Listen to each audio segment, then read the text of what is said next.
Welcome to Herbally Yours, an adventure into the world of natural medicine. Here is your host, Dr. Ellen Kamhi, the natural nurse who will help you take the leap to ultimate wellness. Greetings, and thank you for joining me, Ellen Kamhi, the natural nurse, for another edition of Herbally Yours, right here on the voice of Nassau Community College, 90.3 WHPC. Herbally Yours brings you the latest information about the many facets in the world of natural living. Today, I am so happy to have on board with us as our guest, my own partner for many, many years in business, in book writing, and in doing adventures for eco tours, including our up-and-coming eco tour to Chinatown, New York. And that is my illustrious co-host and co-author, Dr. Eugene Zampieron, naturopathic physician and American Herbalist Guild registered herbalist. Dr. Z attended State University of New York at Stony Brook and then Bastyr University to earn his doctorate degree in naturopathic medicine. Naturopathic doctors are the only primary care physicians that study the scientific aspects of herbal medicine, medical botany, and clinical phytotherapy. Dr. Z is licensed by the Board of Naturopathic Medical Examiners in Connecticut as a naturopathic physician. He also is the founder and lead professor at the University of Bridgeport Department of Naturopathic Medicine. He now practices in Woodbury and via Zoom everywhere in the world, with an emphasis in environmental medicine and detoxification, using hydrotherapy, nature cure, homeopathy, and botanical medicine. His clinic, the Naturopathic Medical Center of Woodbury, has full facilities in spa, hydrotherapy, physical medicine, massage, botanical medicine, clinical nutrition, traditional Chinese healing, and acupuncture. Patients visit, or you can Zoom in to get help with arthritis, fibromyalgia, and other inflammatory disease processes, and all aspects of getting and staying well. And Dr. Z, thank you so much for joining us today. Thank you. I'm pleasure to be here. And we'll have listed on our archive that people can find you by going to drznaturally.com or email drznaturally@gmail.com. It's also a phone number, 203-263-2970. So one thing I really wanted to talk about today, Dr. Z, because we have so many things that you've written books about and you have so much knowledge, but we mentioned that part of your study is an interest in Chinese medicine and also something called TCM, which is traditional Chinese medicine.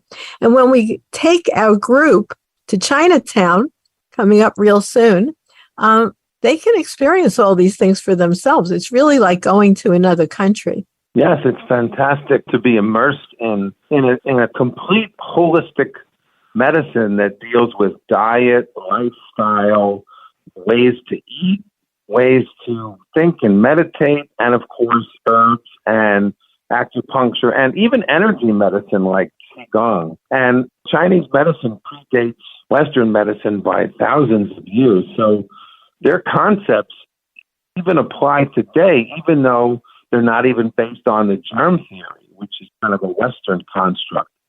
So it still functions today beautifully. And, we get a chance to explain that to our participants. Well, one thing that's interesting, like you said, about traditional Chinese medicine is one thing that's unusual. There are many different kinds of healing modalities, many of which you and I have written about in our books, and which we explore when we take people to different cultures through eco tours for cures. But one thing is that traditional Chinese medicine, I think one of the things that's different about it is that it has written formulas and written medical texts that are 5,000 years old. Yes, it goes back to the blazing emperor Shennong in 2737 BC. A long time ago, and we even find extant records of his writings, and he was called the divine husband And he also was the founder of maybe farming and acupuncture. Probably they used bones back then and sharp stones. But he also introduced heavy-hitting herbs that we know about, like ginseng and ephedra and dong quai. These are herbs that we use today and have modern studies on them. So it's amazing to have such ancient lineage and written records. Fantastic. Yeah, and so many different herbs, and there's so much to know about them. You brought up ginseng, and that's probably one of the king herbs. I think most people should be taking good quality ginseng, especially if they're, let's say, 55 plus. But there's lots of different varieties, and it can be confusing. Like there's something that used to be called Siberian ginseng, and there's an herb called Noto ginseng. How would somebody know which ginseng might be best for them? Well, that's great. Good question. So ginseng is one of these herbs that should be matched to a patient's constitution. So it's the old adage that we don't treat diseases, we treat people. That's one of the foundations of Chinese medicine, and basically holistic medicine in general is to treat people that have the disease, not the disease the person has. There is some, of course, focus on the disease they have, but certainly understanding your constitution. So what is a constitution? Well, that's kind of the way that we are in the world. Are we heavy? Are we thin? Are we bothered by a hot August day, or do we love that heat? Are we tired all the time? Do we have great energy? How's our sleep? How's our overall temperature?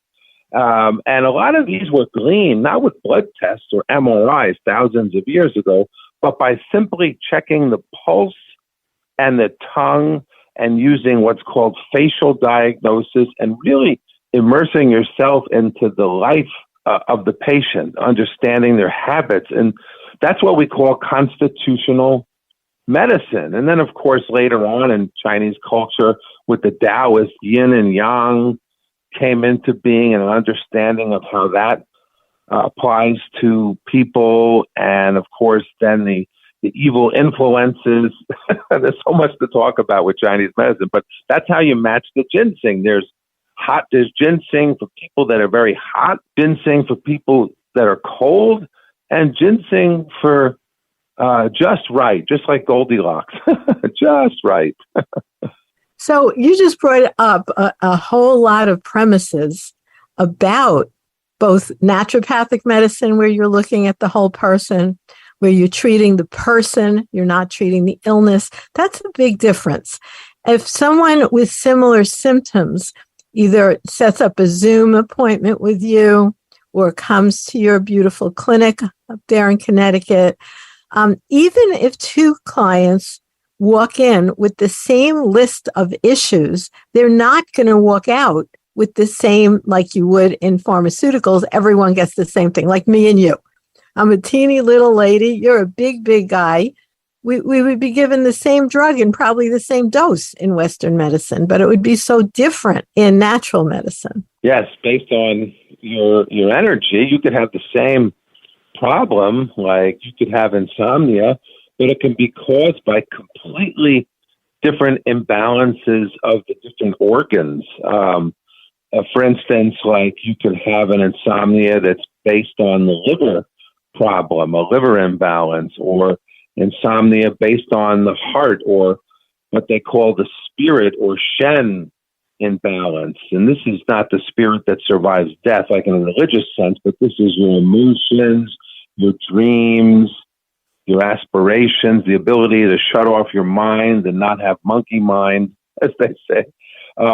So each one of those insomnia patients, they might come in and say, you know what, Dr. Z, I can't sleep, but I'm going to approach them very, very differently, different acupuncture points, different herbs, even different homeopathics. I know we're not talking about homeopathy, but I'll try to match them.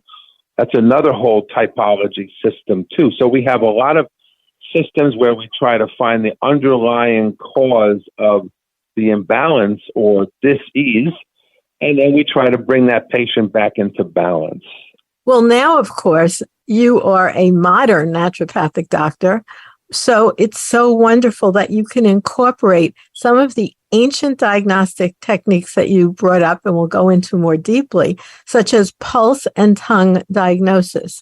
Because one thing in traditional Chinese medicine is that the doctor could use things that were non-invasive, pre-symptomatic diagnostic techniques, such as pulse and tongue diagnosis. And I actually worked at Columbia Presbyterian Hospital in a group that was called the Council on Traditional Medicine.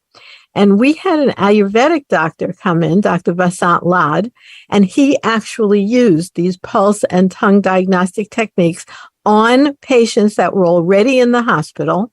And then we matched them to the conventional diagnostic techniques that have been used in the hospital, which includes, they're great, but they have their own side effects, even things like x-rays and using all kinds of scopes that they push down people and, put through their nasal cavity into their stomach. And, that's the kind of testing that's done in modern science. Yes, you get information, but at what cost?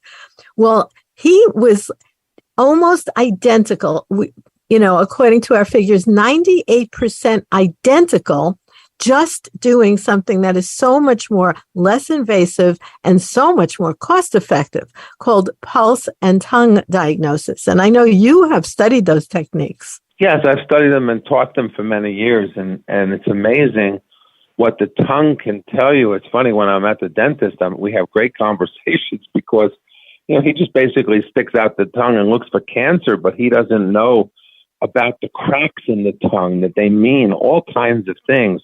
The shape of the tongue, the coating of the tongue, the texture of the tongue, the color of the tongue, whether it moves or not, whether it has symmetry or not. All these mean things. That's what's so fascinating. Everybody brushes their teeth every day, and they can stick their tongue out and look at it.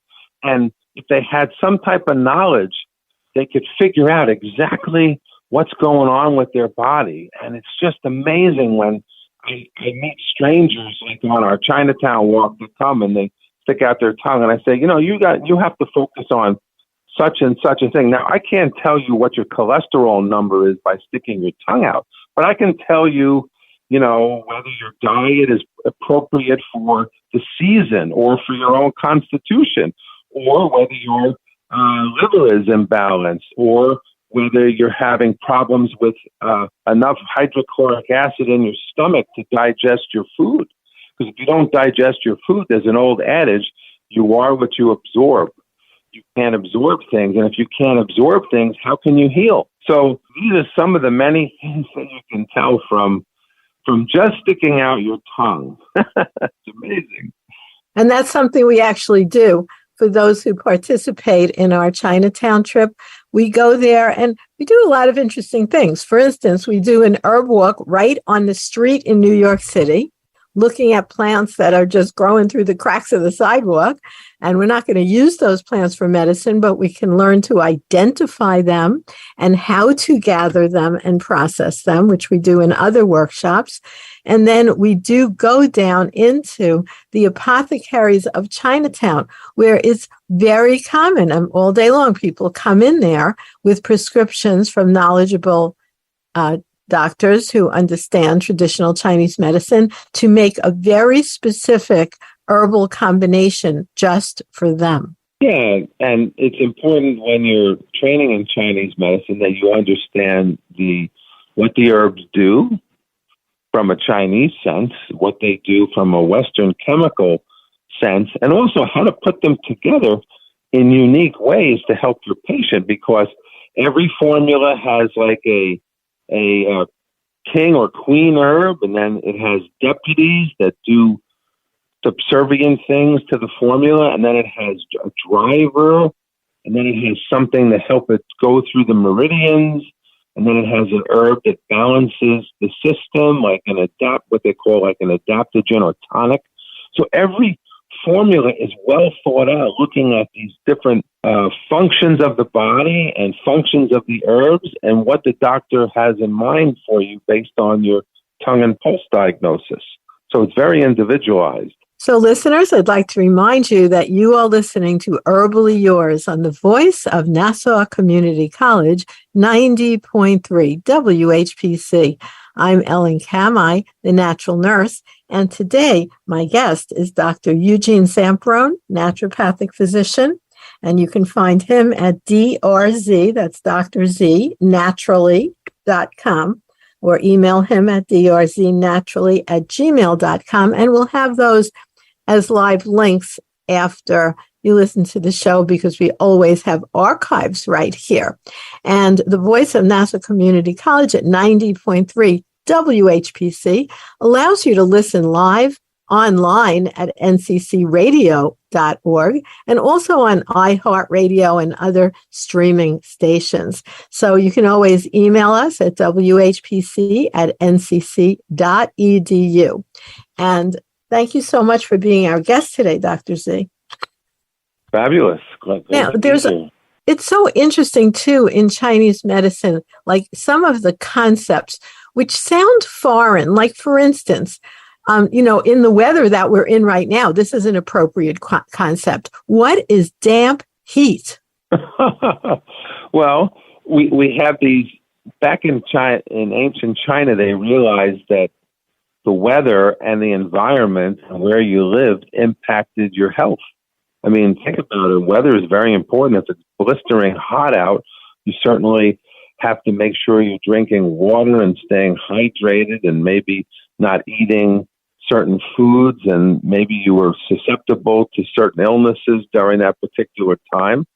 So, but dampness was one of those evil influences, and dampness would be either dampness outside, like living in a damp climate, or it could also be that you're eating foods that create dampness in your body. So I'll give you an example of a damp food. Anything that would be sugary would be considered dampness in Chinese medicine. And think about it from a Western perspective. If you're living on carbohydrates and sugar, you feed the bad bacteria living in your intestine. Now, of course, they didn't know about that back then, bacteria, but they realized when people ate those sweet and carbohydrate-laden foods, they developed all kinds of weird symptoms like foggy brain, bad energy, feeling kind of drunk, even though they didn't touch a stitch of alcohol, all kinds of aches and pains, mental clarity. And that was considered dampness, misting the mind in Chinese medicine. So the dampness would be affecting the way that you think. Fascinating. Now we know, of course, that Candida and other species of yeast can actually make endotoxins and mycotoxins, myco from the Greek fungus, because Candida is a fungus. And then that could actually affect the brain. So we know that the dampness, and it also creates heat. Heat in Chinese medicine can be thought of as inflammation. And whenever there's inflammation, there's redness, there's heat. Sometimes if there's inflammation in the gut, that creates leakiness or permeability of the gut.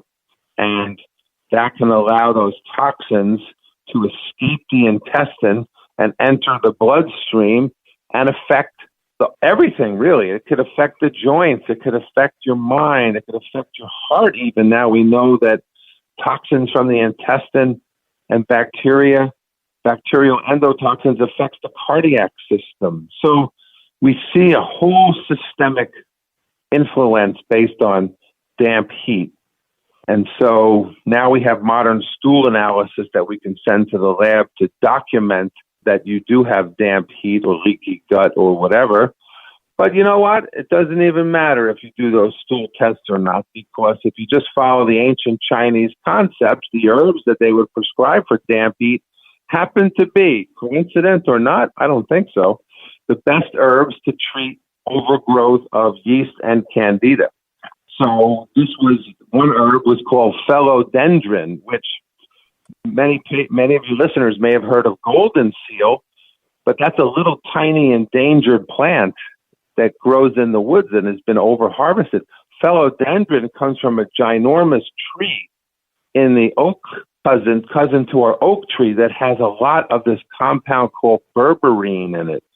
Berberine is one of those plant alkaloidal substances that normalizes the gut flora, kills Candida, also helps with leaky gut. So somehow they were able to figure out that tree, Dr. Kamhi, without knowing chemistry, helps the damp heat, which helps people with the Candida thousands of years ago. That's what amazes me about Chinese medicine. It makes me such a big fan. Yeah, I mean, it's so ancient. And as you said, as we move forward, into current times and into the future, and we certainly do have, which is great, much more sophisticated evaluation techniques, such as evaluating what microbes there are and seeing what things might get rid of the bad microbes, but also support the growth of the positive microbes. That's one thing. In Western medicine, it seems to be so hell-bent on just killing things off without even thinking about then when you create this opening, other much worse microorganisms might populate because it's not a balanced perspective. Right. The modern antibiotics actually causes damp heat. It's like you said, it kills off the healthy bugs that keep things in check. So, yeah, we see that we have to live in harmony. And I think that that's what the ancient emperor Shennong saw. He saw that during the times of the summer, there would be flooding rains and the area would flood and there was stagnation of water. And when the water was stagnant, people would get sick. So another type of dampness and heat would be based on, he thought it was just the flooding of the water, but it's actually from, we know now, mosquitoes transmitting different diseases. So that's another type of damp heat. And I'm not sure if there were ticks in China, but there were spirochetal diseases that are similar to Lyme disease. And so, when you have damp heat in the middle of the summer, that's usually a serious infection. I would even say COVID has a stage of its existence that creates a damp heat in the body. And in one of the formulas that they developed in China to help with COVID, you use this formula to help with the damp heat. So it's very interesting how the ancient systems even are applicable in today's modern medicine. Yeah. In fact, anything that I study, and I read what the studies coming out every day, that what happens is when we put some time, energy, and of course, money into studying the outcome after the use of these natural therapeutics and even the ancient Chinese herbs, we get a positive outcome and measurable. But of course, the pharmaceutical companies really don't want to promote that information because these herbs are very cost effective and does not create a huge income flow for the pharmaceuticals. I guess they're hard to patent, and a lot of these formulas are thousands of years old. So unless they added a molecular chaperone molecule to it, they can't really call it unique and patentable. So it's kind of old-fashioned and out of date, but it works. And it's inexpensive. So here's one that's very common. Let's say high cholesterol. There are some TCM, traditional Chinese medical, patent medicines. And when we go on our Chinatown trip coming up, by the way, anybody can find out if they'd like to come with us. Just go to naturalnurse.com under classes, and you'll see the Chinatown trip, or Dr. Zampieron's site, drznaturally.com. As soon as you get there, right on the front page, it shows you the Chinatown trip, and you can investigate more about it if you're interested. But the Chinese herb for cholesterol, because so many people are on statin drugs for cholesterol.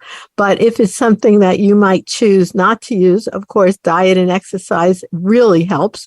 And then there are these wonderful, gentle herbs, such as Dan Shen, which is salvia, and the Noto ginseng we spoke about before, Sanqi, and also astragalus, Huang tea. So they have an American name, they have a Latin name, they have a Chinese name, but there's really, really great formulas on adding in something like hawthorn berry. So have you ever had an experience using those with patients, Dr. Z? Yeah, all the time. We look at, the misguided idea that, cholesterol causes heart disease. That's we could do a whole show on that one day. But the idea is to ask, well, why is the cholesterol low? Well, if it's low due to your hormones being low, then the Chinese would use herbs. And by the way, not only herbs, I know your show is Herbally Yours, but the Chinese use a lot of animals too, animal parts as well, which is kind of interesting. Caterpillars and scorpions and strange, shark fins and all kinds of things like that. But they would use things that would kind of build the hormones, and that would somehow shut off the cholesterol mechanism. Now, that makes sense according to Western medicine, because we know that many of the steroids in our body have a cholesterol backbone, and so we want to foster that instead of just turning off cholesterol, thinking it's bad and evil. It really has a purpose, and understanding the purpose is important. But yeah, some people have stagnant blood, and they need good blood movers. And Dan Shen, or the Chinese sage, Salvia miltioryza, is one of the best and well studied. There's even studies in the Chinese hospital that it was very appropriate for angina. So that's a serious heart condition that they're using. Of course, they're doing a lot of intravenous herbs in China, which we don't do in America. Even in other parts of the world, but they actually have intravenous herbs there, which is amazing that they're doing that. So yeah, I've used that before, certainly to balance cholesterol and blood fats. Hawthorn is very good for that. That's Crataegus, different species of Crataegus. Hawthorn is a great thing. Boy, oh boy.